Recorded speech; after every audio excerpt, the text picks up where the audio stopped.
Olá pessoal, então finalmente estamos liberando a nossa primeira aula do nosso primeiro curso de controladoria, que vai ser de nível introdutório.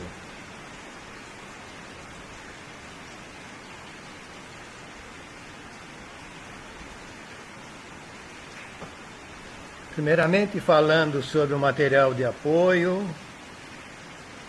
sobre bibliografia. O nosso curso ele vai se basear primeiramente no nosso e-book Papo de Controller, que vários de vocês já conhecem. Esse e-book tem mais de 400 páginas, onde nós colocamos um pouco da nossa experiência e um pouco da boa literatura que tem aí no mercado. Eu também me utilizo do blog Gestão, Ética e Liderança, onde foram postadas mais de 656 artigos sobre controladoria, liderança, gestão e outros temas. Eu uso também o livro Controllership. Esse livro é espetacular. Ele tem mais de 1000 folhas, é uma autêntica bíblia sobre controladoria. O único inconveniente é que ele está em inglês.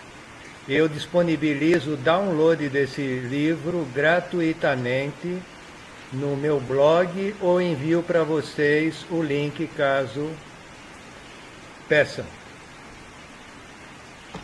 Também uso como referência o livro Teoria da Contabilidade.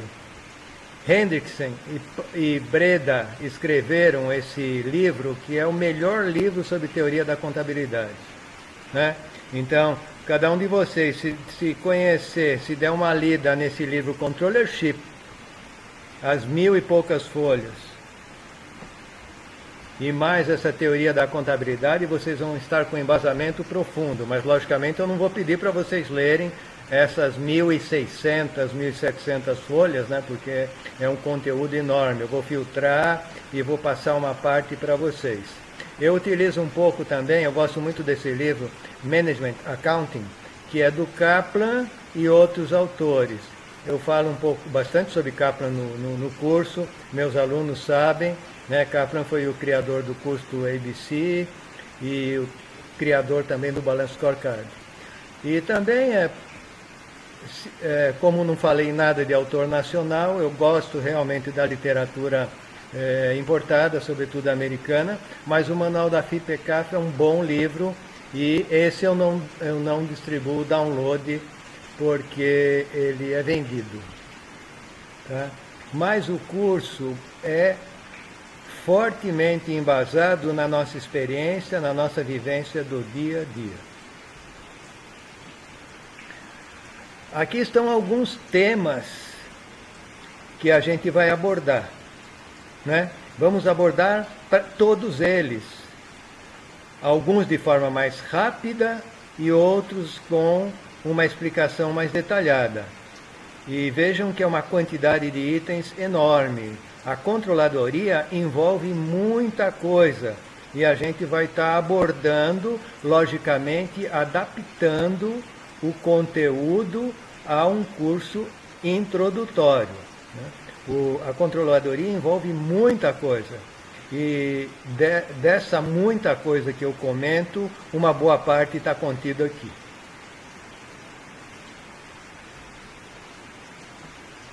Mas hoje eu separei para falar nessa breve aula sobre o requisito mais importante para o controller, que é a ética, né? O controller trabalha basicamente com a ética. Se não houver ética, né, o trabalho está completamente comprometido.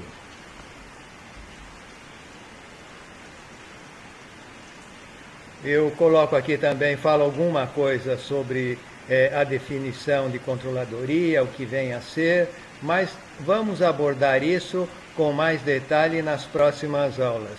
Esse slide mostra 3 visões da controladoria, né? De autores consagrados, um deles é nacional, esse último Padovese, né? O Catelli também.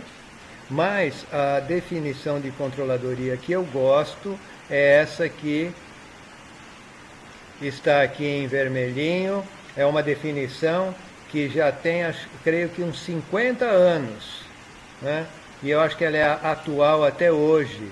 A controladoria consiste no registro e reporte de dados e pode ser definido superficialmente como a função que engloba o registro e utilização de todos os fatos pertinentes a 3 propósitos.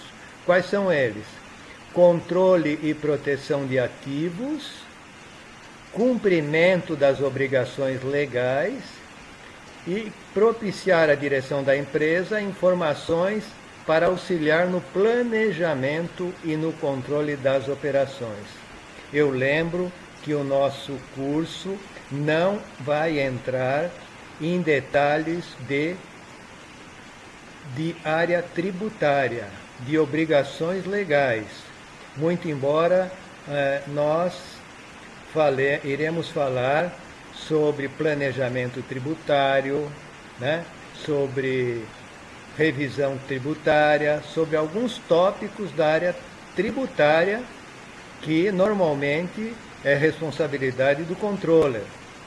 Mas o conhecimento detalhado e a abordagem detalhada da parte tributária exige um tratamento específico. Então, quando eu digo que não vou abordar, é essa coisa de como preparar um spread contábil, datas, né? DIFAL, um monte de complexidades que não é objetivo de um curso de controladoria entrar no detalhe. Voltando a falar de ética, né? A ética deve pautar o comportamento dos profissionais de controladoria. A empresa deve definir como a empresa vê o papel da controladoria dentro da organização. Em algumas empresas, fazendo um parênteses, né, a controladoria é tida como um braço auxiliar. O controller é encarado como um tipo de um assessor para a diretoria da empresa, né? Já em outras, a controladoria é respeitada como uma área que controla, né? E dá a palavra final sempre que algum tópico envolve a área. Tá? O impacto da ética na contabilidade é total. E o controle de seu staff desempenha um papel super importante com relação à orientação sobre aspectos éticos da empresa. Trabalhando por mais de 40 anos, né, em empresas com carteira assinada como controller, diretor financeiro, CFO, ou como consultor, me deparei com inúmeros problemas éticos. Durante o curso eu vou comentar alguma coisa. Então, é colocado aqui, se o controller não segue continuamente, se o controller segue continuamente as pressões da direção da empresa para modificar ainda que minimamente as demonstrações financeiras, isso pode levar a mais e mais alterações. Uma das empresas por onde eu passei, o presidente da empresa, em todo o fechamento, ele sentava do lado do controller. E ele não saía, ele não arredava o pé enquanto o resultado não chegasse no número que ele queria. Tá? Então, existem formas de pressionar, de cobrar da controladoria melhores resultados. É válido? Pode ser, desde que seja de forma legal, né? Desde que seja de forma correta. Outro exemplo que pode ocorrer quando normas relativas a relatórios de despesas são desacatados. A não intervenção do controller se configura em grave problema de ética contábil. Eu já trabalhei em empresa onde eu me deparava com problemas em relatórios de despesa, Aí eu apresentava esses problemas para a diretoria, que não dava importância, né? Tive diversos problemas com relação a relatórios de despesa, né? E cheguei a rejeitar muitos relatórios que me foram apresentados. Aqui a gente coloca alguns pontos sobre códigos de ética que a controladoria pode tratar. Quando a gente diz alguns pontos, logicamente, não são todos esses pontos que afetam a todas as empresas. Na realidade, as empresas são afetadas por um ou outro ponto, né? Então, itens como leis antitrust, cartão corporativo, eu não estou falando do governo, né? Uso de ativos da empresa, negociações de contratos, conflitos de interesse, brindes, disposições de resíduos, boicotes internacionais, despesas de viagens, gastos em geral reembolsáveis por relatório de despesa, contribuições a políticos, conservações e uso de ativos, padrões de conduta e mais alguns itens. Só esses tópicos poderia dar subsídio, dar assunto para escrever um livro, né? Porque existem inúmeras situações em que nós nos deparamos com problemas nesses tópicos. E para normatizar e para disciplinar essas questões que remetem à parte ética, muitas empresas adotam códigos de ética, né? Código de ética. Mas o melhor código de ética é nenhum. O melhor código de ética é quando o grupo de controladoria, o grupo de profissionais, ele trabalha de forma tão transparente, tão ética, tão clara, que nem precisa que se coloque isso no papel. Falando sobre o papel do controller nos tempos atuais, né? O papel do contador é um papel muito importante, mas o papel do contador é uma coisa, o papel do controller é outro, né? O papel do controller ele é mais amplo. O papel do controller tem se expandido de um contador voltado para as atribuições básicas para um profissional voltado para o gerenciamento, com habilidades interpessoais que o qualifica a interagir com outros departamentos, bem como gerenciar atividades de um crescente e bem preparado grupo de colaboradores. Assim, o papel do controller requer pelo menos muita experiência em gerenciamento, liderança, ética e amplo conhecimento contábil. E além disso, dependendo da empresa, o controller ele vai sentir que ele possui outras necessidades para aprender, para se desenvolver, né? Além desses pontos que estão colocados. Trabalhei numa empresa alemã que valorizava muito o conhecimento técnico dos profissionais. Então, um profissional financeiro que tivesse um conhecimento exclusivo, né, da parte financeira, contábil, ele poderia não ser tão valorizado pela empresa como se ele tivesse conhecimento técnico. Então, o que eu fiz? Eu fui estudar a parte técnica, fui conhecer desenho, fui visitar a produção, fui conhecer os produtos, para poder ter condições de conhecer alguma coisa tecnicamente. Logicamente que eu não seria como um engenheiro, mas alguma coisa nós precisamos, naquela época, aprender para poder conviver na empresa e receber uma atenção melhor da diretoria.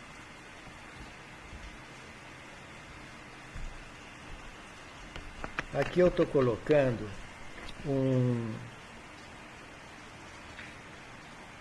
uma lista que eu selecionei da internet de um site que buscava o recrutamento de um controller. Em algumas empresas eles chamam de controlador. Poucas empresas fazem isso, né? Normalmente chamam de controller. Controller é o tipo da palavra que não se traduz, mas se a empresa quiser traduzir, ela vai chamar o cargo de controlador, né? E em outras empresas o cargo nem tem um nome, mas as responsabilidades do controller, elas devem ser assumidas por alguém, o diretor financeiro, o gerente da contabilidade, né? Então, aqui a gente tem uma lista, eu não vou ler isso, né? É bastante coisa, mas tem alguns pontos aqui muito interessantes. Olha, ele maximiza o retorno dos ativos financeiros, estabelece políticas, procedimentos e controles de sistemas de relatórios, orienta decisões financeiras, protege ativos. Proteger ativos significa proteger todos os itens que figuram lá no balanço, né? Isso remete também aos passivos, é uma forma de falar, né? Proteger ativos, porque ativo é um lado do balanço. O controller ele vai atuar sobre todas as contas, os grupos de contas que estão lá no balanço, ativos e passivos. Então, se ele não olha os passivos, fatalmente vai ter alguma implicação no ativo. Vou dar um exemplo, né? Uma conta a pagar é um passivo. O controller precisa controlar, né? Saber que está pagando alguma coisa que realmente procede. Mas vamos supor, eu não preciso controlar porque se é um passivo, eu vou controlar só ativo. Não é verdade, porque se é um passivo mal controlado, ele vai resultar num dano ao caixa, né? Que é um ativo. Então, monitorar, proteger os ativos é uma das atividades mais complexas da controladoria. Monitora a condição financeira, maximiza retorno, risco de caixa, prepara orçamentos,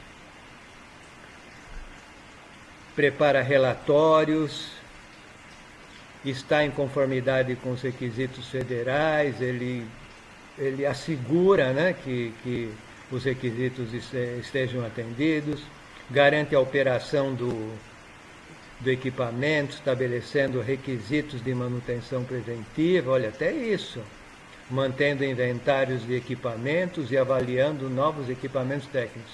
Isso significa a parte de ativos, de investimentos da empresa, né? Aqui não está muito claro, a formulação não está bem clara, mas a gente pode dizer que a controladoria tem função essencial em assegurar que os ativos, os equipamentos, eles estão sendo bem utilizados, né? Então vamos supor, a empresa tem uma máquina lá que custa 20 milhões e ela é utilizada só 10% da capacidade dela. Então existe uma ociosidade que tem um custo muito grande e logicamente esse custo vai parar lá no DRE da empresa, vai resultar em alguma perda, né? O controller mantém a equipe financeira, recrutando, selecionando, orientando e treinando funcionários. Isso é uma lista de responsabilidades que uma determinada empresa preparou, mas é muito bem feita. Então eu selecionei aqui para colocar logo no primeiro dia do nosso curso, tá? Cada empresa vai fazer a sua lista de responsabilidades do controlador. Uma coisa que a gente vai ver mais para frente é o seguinte: dependendo do porte da empresa, o trabalho do controller vai ser maior ou menor. Algumas atividades vão estar designadas para outra área. Já empresas de porte pequeno, às vezes o controller tem responsabilidade até por informática, por RH, por outras áreas, porque a empresa de porte pequeno, ela não tem condição de manter uma equipe muito grande, né? Então o controller tem que manter uma responsabilidade ampliada. E isso era o que eu separei para a nossa primeira aula desse curso introdutório, algo inicial, breve, né? E eu vou encaminhar algumas recomendações para vocês Vou passar um e-mail, né, para quem me responder, ou já respondeu. E a gente se encontra na segunda aula. Muito obrigado, um abraço.